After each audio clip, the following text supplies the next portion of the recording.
मित्रों नमस्कार। आज मैं आप सबों के मध्य आयुर्वेद की एक अनुपम कृति सोथारी लौह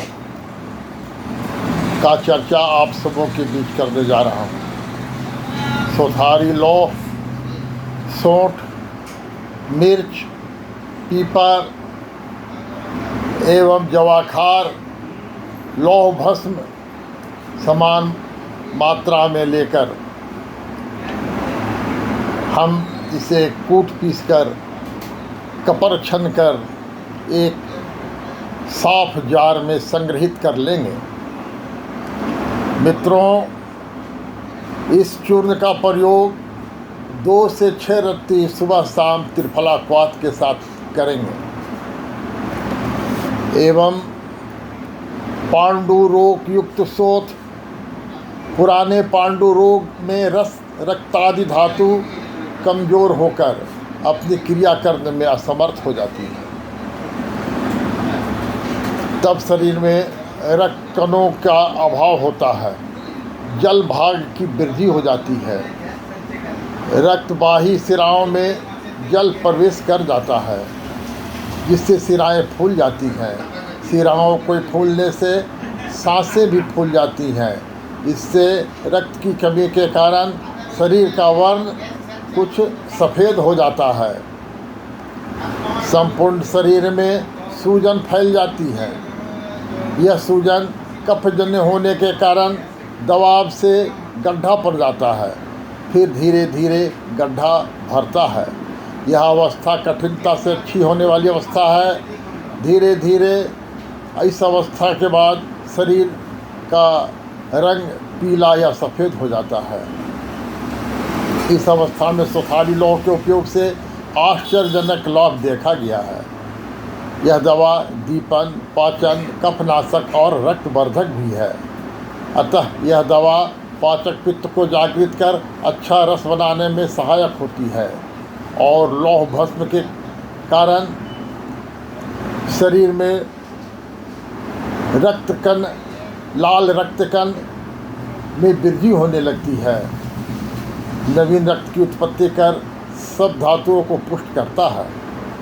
जल भाग को सुखाकर शोथ को नष्ट करके रोगी को सबल बना देता है।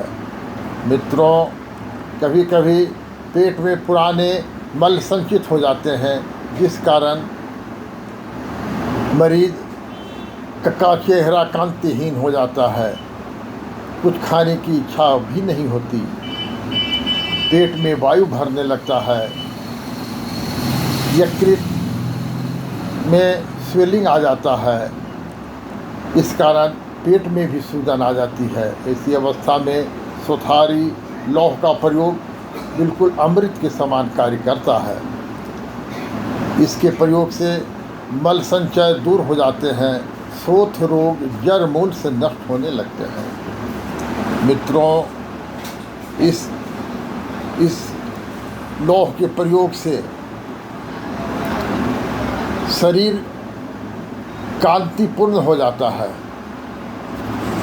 व्यक्ति को भोजन के प्रति रुचि प्रकट होने लगती है।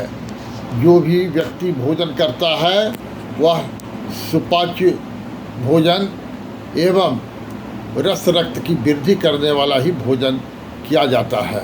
मित्रों, ऐसी स्थिति में डाब का पानी, संतरे का रस, गन्ने का रस, मूली का रस मिश्र युक्त मरीज को देना चाहिए, जो सुपाच्य हो और जिसे मरीज जो है वो आसानी से पाचन कर सके।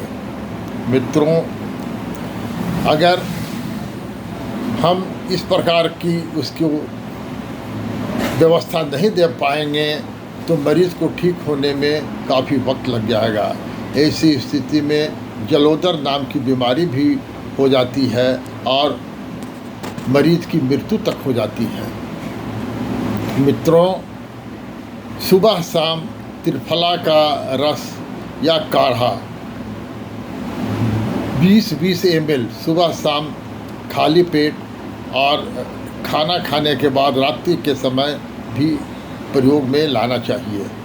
इससे भी विरेचन होता है, गैस की कमी हो जाती है, लीवर के कार्य करने में सुगमता प्राप्त होता है।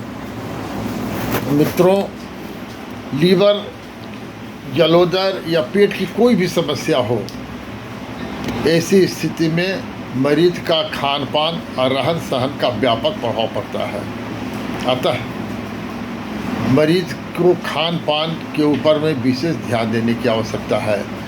सब्जी के रूप में लौकी, पपीता, केले का सब्जी, पालक की सब्जी, इस प्रकार की सब्जियां ही परोसना चाहिए। मित्रों, मुझे उम्मीद है कि मेरा यह कंटेंट आपको पसंद आया होगा। अगर आपको यह कंटेंट पसंद आया हो और इससे आपको उम्मीद है कि कुछ लाभ हो, तो मेरे इस कंटेंट को लाइक, शेयर एवं सब्सक्राइब अवश्य करें, ताकि हमारा भी मनोबल बढ़ा रहे। धन्यवाद मित्रों, फिर मिलेंगे अगले किसी एपिसोड के साथ। धन्यवाद।